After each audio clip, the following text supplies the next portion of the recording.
सबको नमस्ते। हम सभी जानते हैं कि मनुष्य इस सृष्टि की सबसे सुंदर रचना है। मनुष्य का जो शरीर उस परमपिता परमात्मा ने बनाया है वो अपने आप में बहुत ही अद्भुत है। और ईश्वर ने जितने भी साधन दिए हैं, चाहे मन की बात करें, हमारी इंद्रियां हैं, चाहे बुद्धि की बात करें, सभी के अपने अपने फंक्शंस हैं, सभी के अपने अपने कार्य हैं। ठीक इसी प्रकार से एक तत्व है अहम तत्व, जिसको अहंकार तत्व कहते हैं।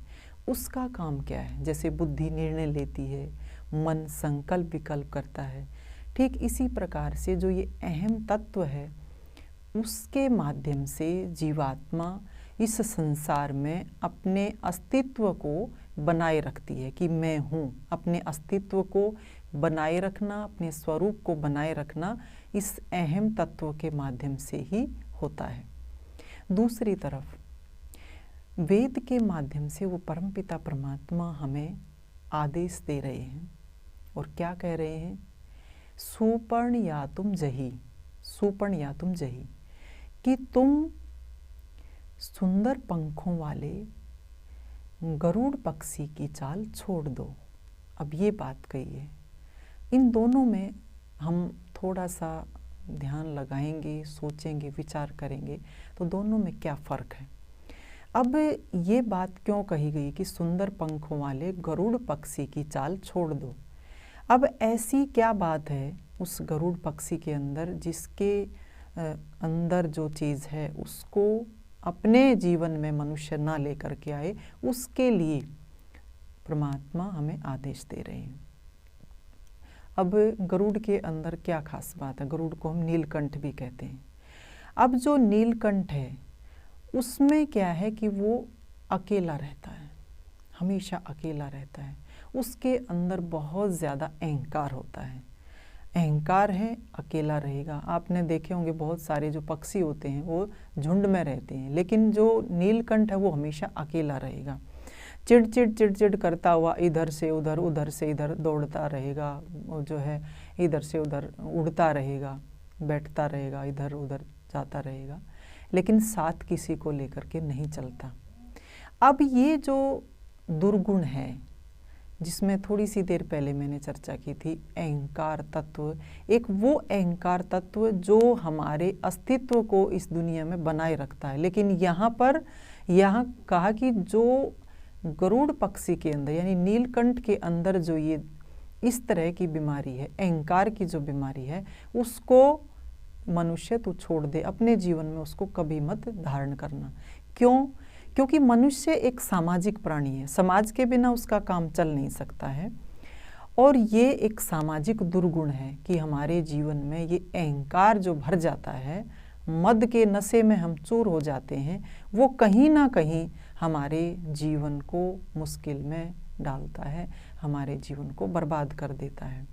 अब इस संसार का एक सिद्धांत है, क्रिया की प्रतिक्रिया होती है, यानी जो हम दे रहे हैं वही हमें मिलेगा। तो घृणा के बदले हमें घृणा ही मिलेगी, प्रेम के बदले हमें प्रेम ही मिलेगा। तो ये अहंकार का जो दुर्गुण है हमारे जीवन में, उसके लिए परमपिता परमात्मा ने हमें कहा है कि हे मनुष्य, तू अपने जीवन में इस दुर्गुण को कभी मत लेकर के आना। अब यहाँ एक बात और समझने की है। एक होता है स्वाभिमान, एक होता है अभिमान, जिसको हम अहंकार कहते हैं। स्वाभिमान का होना बहुत ही आवश्यक होता है कि स्वाभिमान क्या है कि हम इतने ज़्यादा खुदगर्ज हों, इतने ज़्यादा हम अपने ऊपर विश्वास करके चलें कि हाँ, उस परमपिता परमात्मा ने हमें सब कुछ दिया है और हम किसी भी प्रकार से किसी से भी कमज़ोर नहीं हैं, यानी हम अपने जीवन में कभी भी हीन भावना ना लेकर के आएँ। यह है स्वाभिमान। लेकिन दूसरी तरफ अभिमानी व्यक्ति होता है, अहंकारी जो व्यक्ति होता है, वो अपने आप को सबसे ऊंचा समझता है कि मेरा निर्णय अंतिम निर्णय है, मैं जो कहूँ बस उसी को सब स्वीकार करते हुए चलें। तो इस तरह से जो बिल्कुल अपने ऊपर ही सब कुछ केंद्रित करके चलता है, ऐसे अहंकार से कहा कि ऐसे दुर्गुण से हमें बचना चाहिए। अब हम रोज़मर्रा की ज़िंदगी में देखते हैं कि हमें अहंकार होता किस बात पर है। सबसे निकट अगर हम देखें तो हमें अहंकार हो जाता है शरीर के ऊपर। वैसे तो बहुत सारी चीज़ें हैं, शरीर के ऊपर हम अहंकार करते हैं, ताकत के ऊपर हम अहंकार करते हैं, पद का, प्रतिष्ठा का, धन का, बहुत सारी ऐसी चीज़ें हमारी जिनके ऊपर हम अहंकार करके चलते, ऐंठ करके चलते हैं। यहाँ पर अगर हम शरीर की बात करें, अब शरीर के ऊपर हमें दो तरह का अहंकार होता है। सबसे पहली बात कि रूप का अहंकार हो जाता है। अब रूप का अहंकार व्यक्ति को क्यों होता है? सोचिए, ये शरीर उस परमपिता परमात्मा ने बनाया है। ये हार्ड मांस मज्जा का ये शरीर हमें दिखाई देता है, और रूप का, सुंदरता का हम अहंकार करके चलें। अब ये सुंदरता है कहाँ, इसमें हमें चिंतन करना चाहिए। आप डॉक्टर के पास चले जाओ और पूरी चीर फाड़ करवाओ शरीर की, और ये पता करवाओ कि शरीर में से सुंदरता निकालना। अब शरीर कहाँ से सुंदर, डॉक्टर कहाँ से सुंदरता निकालेगा? सुंदरता है ही नहीं। और दूसरी तरफ आप देखिए कि हम बहुत सारे कवि हैं, शायर हैं, क्या क्या इस तरह की जो है अतिशयोक्ति लगाते रहते हैं। शरीर के जो अंग हैं, चाहे नाक की बात करें, आँखों की, दांतों की, होठों की, चेहरे की, क्या क्या इतनी बड़ी बड़ी कविताएं घट करके रख देते हैं। लेकिन इनकी वास्तविकता को हमें समझना चाहिए कि ये वास्तव में है क्या। अब पूरे जितने भी हमारे अंग हैं, हम आँखों को देखें, कान को देखें, नाक को देखें, मुख को देखें, अब सभी में से बदबू ही बदबू निकलती है, क्योंकि अंदर वात पित्त कफ से भरा हुआ ये शरीर है। अब जो अंदर है वही हमारे बाहर निकलता है। आप सुबह उठ करके जो है चेहरा मत धोएं, आप कुल्ला मत करें, ब्रश मत करें, और आप नहाएं नहीं, पसीने से लथपथ हो जाएं और बैठें किसी के पास, वही जो सुंदरता जिसके इतने गुणगान गाए जा रहे थे और फिर एक पल में ही धराशायी हो जाती है। तो ये जो सुंदरता के लिए हम इतना मारे जाते हैं, इतनी ऐंठ हमारे अंदर हो जाती है, इस शरीर की वास्तविकता को जरा समझें तो, कि हम इस रूप के अहंकार में फंस के, सुंदरता के अहंकार में फंस करके बहुत बार जो है अपने जीवन को बर्बाद कर लेते हैं। और दूसरी तरफ शरीर की अपनी अवस्थाएं भी हैं, कि जैसे हम बचपन में थे, शरीर की अवस्थाएं, बचपन है, जवानी है, बुढ़ापा है, और उसके बाद ख़त्म कहानी है। हम एक जैसे नहीं रह सकते। जहाँ मोतियों जैसे दांत दिखते हैं जवानी में, बुढ़ापे में बिल्कुल जो है उसके जबाड़े में एक भी दांत नहीं मिलता है, आँखों से दिखाई नहीं देता है, चेहरे पर इतनी सारी झुर्रियाँ पड़ जाती हैं। तो ये जो एक शरीर की अवस्था है, इसको समझना चाहिए कि ये चीज़ परमानेंट नहीं है, और ना इसके अंदर कोई सुंदरता है। सुंदरता है तो केवल एक चीज़ की है कि वो परम पिता परमात्मा ने ये रचना ऐसी रच डाली है।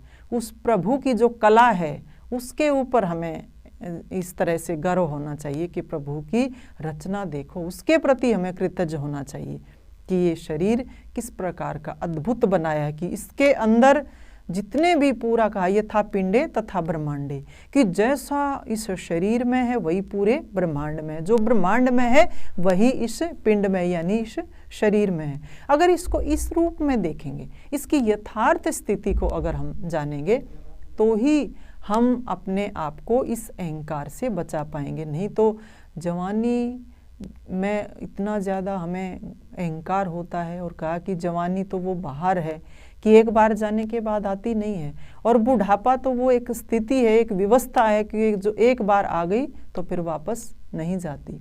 और कई बार जो इस तरह की बातें भी आती हैं कि जब बूढ़ा होता है व्यक्ति तो उसकी कमर झुक जाती है, और एक जो बुज़ुर्ग महिला है वो उसकी कमर झुकी है और डंडा लेके चल रही है, और किसी नौजवान ने उससे मजाक किया था कि क्योंकि उसकी गर्दन झुकी हुई थी, उसने कहा माताजी आपका क्या गुम हो गया, क्या खो गया है कि आप ज़मीन के ऊपर देख रही हैं, नीचे की तरफ देख रही हैं, क्या गुम हो गया? वो हंसी और ज़ोर से हंसी और कहा कि ये दिन जो है दोबारा नहीं आएंगे, जवानी के दिन दोबारा नहीं आएंगे जहाँ पर तुम खड़े हो, मैं अपनी जवानी को ढूंढ रही हूँ। तो ये जवानी एक बार चली जाए फिर आएगी नहीं, और सबके साथ ऐसी स्थिति होगी, क्योंकि परमानेंट कोई चीज़ है ही नहीं। जो बना है वो एक दिन बिगड़ेगा ही बिगड़ेगा। फिर किस बात का अहंकार? ताकत के ऊपर अहंकार करते हैं। ताकत के ऊपर, बल के ऊपर क्या अहंकार करना। 4 दिन के दस्त जो है एक हट्टे कट्टे नौजवान को ऐसी उसकी बुरी स्थिति बना देते हैं कि चारपाई में से उठने लायक नहीं रहता। तो ये जो शरीर के प्रति हमें इतना अहंकार, इतनी अकड़ है, इसको हमें समझना चाहिए। ताकत का बड़ा अहंकार हो जाता है।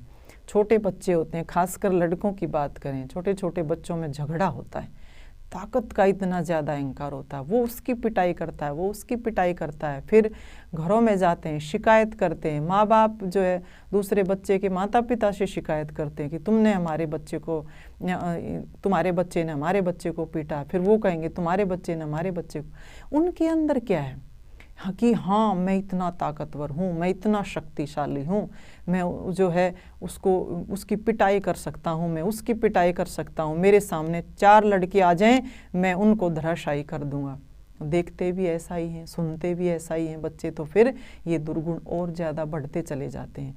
बच्चे को अगर बचपन में ही उनकी इस प्रकार की हरकतों से नहीं रोका गया तो वो दिन दूर नहीं है जहाँ पर वो लात घुसों का इस्तेमाल करता है किसी की पिटाई करने में। एक दिन ऐसा ज़रूर आ जाएगा कि उसके हाथ में हथियार आ जाएंगे, उसके हाथ में बड़े बड़े पिस्तौल आ जाएंगे, उसके हाथ में बड़े बड़े छुरे आ जाएंगे और बड़े बड़े उसके हाथ में जो चाकू आ जाएंगे। वो दिन दूर नहीं होता। और यही स्थिति जो है उसको धीरे धीरे ये जो ताकत का अहंकार दिन प्रतिदिन बढ़ता चला जाएगा, जो स्कूल लेवल पे, कॉलेज लेवल पे, और उसके बाद धीरे धीरे कहाँ पर जगह होगी ऐसे लोगों की? जेल में, कारावास में।